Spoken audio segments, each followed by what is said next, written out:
भारत के इतिहास में वीरता और साहित्य का अद्भुत संगम देखने को मिलता है।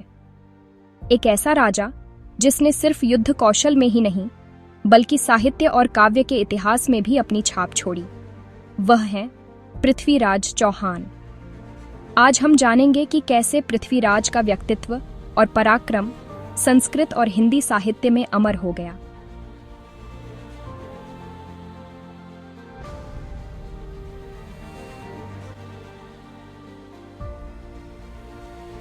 पृथ्वीराज चौहान 12वीं शताब्दी के चिह्नित राजा झमाना वंश के प्रसिद्ध शासक थे। उनकी शासनकाल की प्रमुख विशेषताएं केवल उनकी वीरता ही नहीं बल्कि उनकी सांस्कृतिक रुचि और साहित्यिक सरोकार भी थे। उन्होंने अपने दरबार में कवियों और लेखकों को संरक्षण दिया, जिससे साहित्य और कला का विकास हुआ।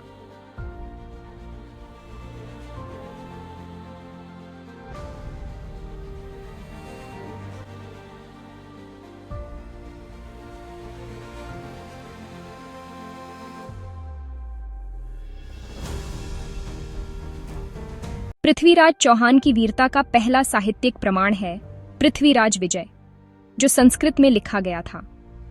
यह ग्रंथ उनके साहस और युद्ध कौशल का गौरवपूर्ण चित्रण करता है। इसके लेखक चंद बरदाई थे, जिन्होंने अपने काव्य में पृथ्वीराज की वीरता को अमर कर दिया। यह केवल युद्ध कथा नहीं है, बल्कि इसमें संस्कृत काव्य की शिल्प कला, अलंकार और शौर्य की भावना भी झलकती है। पृथ्वीराज विजय ने राजा को एक वीर नायक के रूप में प्रस्तुत किया, जिससे उनकी प्रतिष्ठा केवल इतिहास में ही नहीं बल्कि साहित्य में भी स्थायी हो गई।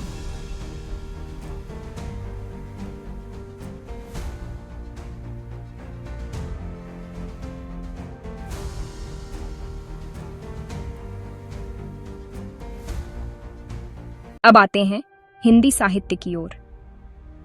पृथ्वीराज रासो ब्रज भाषा में लिखा गया एक महाकाव्य है, जो पृथ्वीराज के व्यक्तित्व और साहस को और भी रोचक ढंग से प्रस्तुत करता है।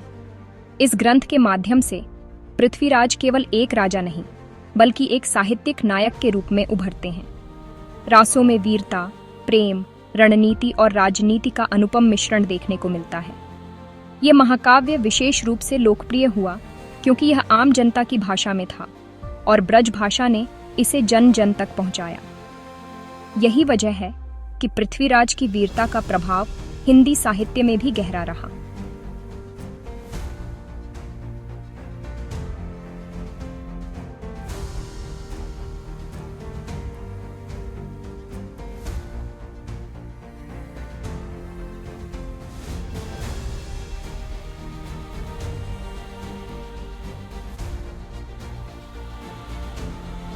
यह गौर करने वाली बात है कि कैसे पृथ्वीराज का वीर व्यक्तित्व साहित्य में भी नायक बन गया।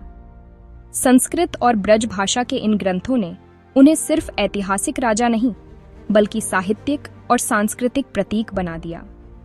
संस्कृत में उनका रूप आदर्श वीर और हिंदी में जनता का नायक बनकर उभरा। यही कारण है कि पृथ्वीराज चौहान का नाम भारतीय साहित्य में भी अमर है और उनकी कथाएं आज भी प्रेरणा देती हैं।